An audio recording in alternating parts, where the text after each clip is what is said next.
What if I told you that everything you've been told about retirement is a lie?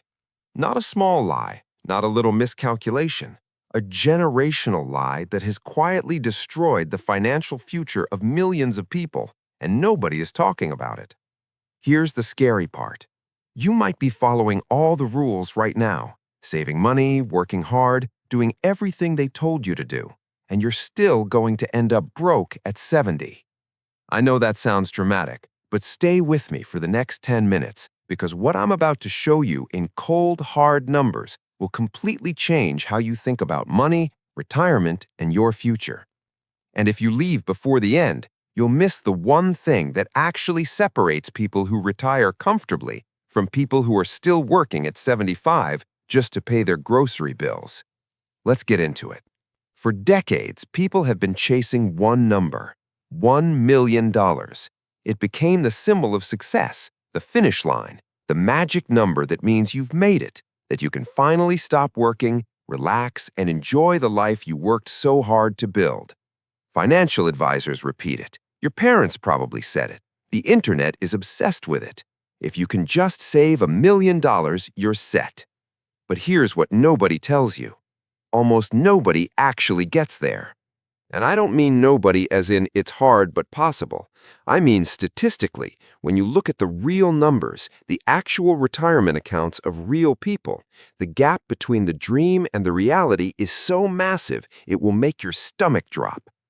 According to Federal Reserve data, the median retirement savings for American households is approximately $87,000, not $870,000, not $8.7 million. $87,000. That means half of all households in America, people who've been working their entire lives, have less than $87,000 saved specifically for retirement. And here's where it gets worse. Even people in their late 50s and early 60s, the ones who are closest to retirement, the median savings for that group is only around $185,000.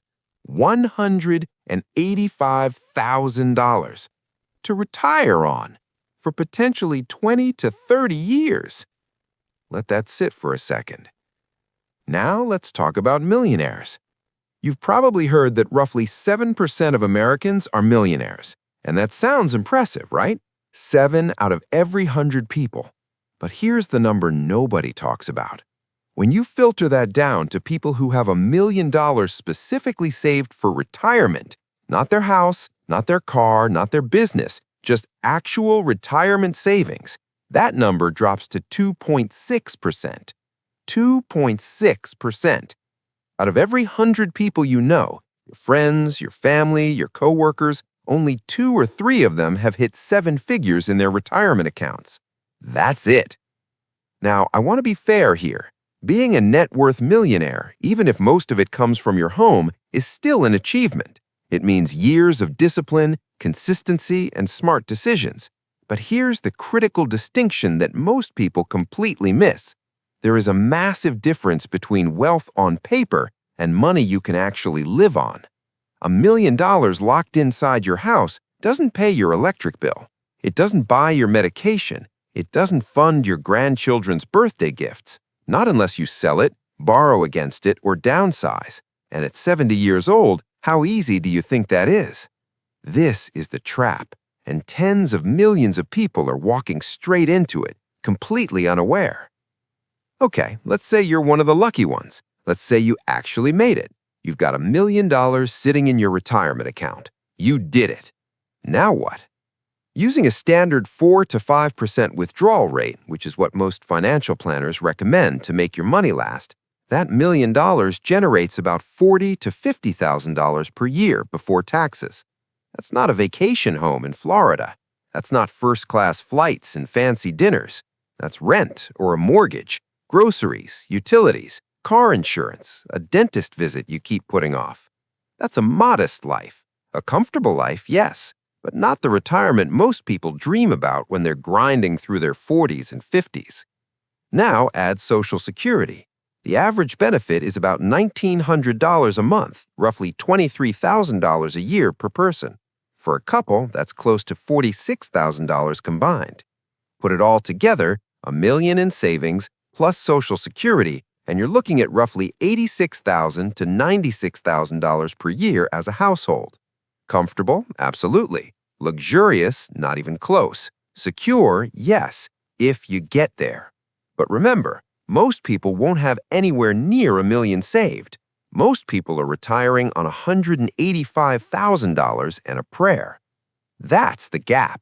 That's the crisis. And it's happening right now, quietly, in households across the country. So the question is, why? Why do so few people actually reach this number? Is it laziness? Is it bad luck? Is it the system? The truth is, it's a combination of three things. Number one, life is expensive and unpredictable. People lose jobs, they get sick, they have kids that cost more than they planned, they go through divorces, they face emergencies.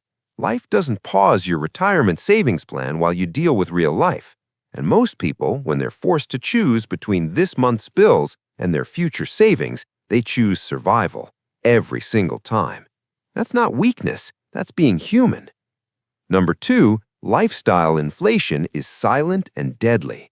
This one is sneaky. You get a raise, amazing. But instead of investing it, you upgrade your car, you move to a bigger apartment, you eat out more, you subscribe to more things. Nothing feels reckless, nothing feels irresponsible. Quietly, slowly, your expenses grow with your income, and your investments, they stay flat, or worse, they don't exist. You're making more money than ever before and somehow saving less than you were 5 years ago. Sound familiar? Number three, people confuse looking wealthy with building wealth. This is the brutal one. We live in a world where people buy luxury cars on payment plans, where people post vacation photos while carrying credit card debt, where the appearance of success has become more important than actual financial security. And the market, advertisers, social media, your environment, it all feeds that illusion. You're not building wealth, you're performing it. And when retirement comes, the performance stops and the reality sets in. Let me give you the most important comparison in this entire video. Two people, same age, same net worth, $1 million each. Person A owns a $900,000 home, paid off completely. Impressive, right? No mortgage, great neighborhood, beautiful house. But they only have $100,000 in actual savings and investments. On paper, they're a millionaire. In reality, they still need a paycheck every single month. Person B owns a modest home, $100,000 in equity. Nothing fancy, but they have $900,000 invested in stocks, retirement accounts, index funds. Same net worth, completely different life.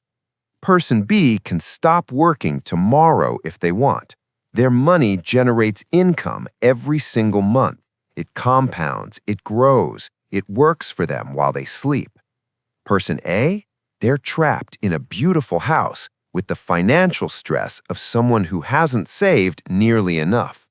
Same number, different freedom.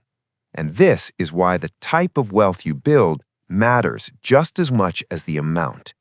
Homes appreciate, but they don't compound the way investments do. Historically, the stock market has doubled roughly every 7 to 10 years. A $1 million portfolio, without adding a single dollar more, could become $2 million in 7 years, $4 million in 14 or 15 years. That's the power of invested wealth. That's what actually funds a retirement. So what's the actual takeaway here? $1 million is not the finish line. It's not the luxury number people think it is. In today's world, with inflation, with healthcare costs, with people living longer than ever, 1 million is the new baseline for basic security. And most people aren't even close. But here's what I want you to understand, and this is the most important thing I'll say in this entire video. Contributions don't build the million. Time and compounding do. You don't need to be rich to get there. You need to start early and stay consistent. Someone who starts investing at 30 and stays disciplined can reach 7 figures by retirement, not because they earned massive salaries, but because they let time do the heavy lifting. The biggest mistake isn't investing too little, it's waiting too long to start.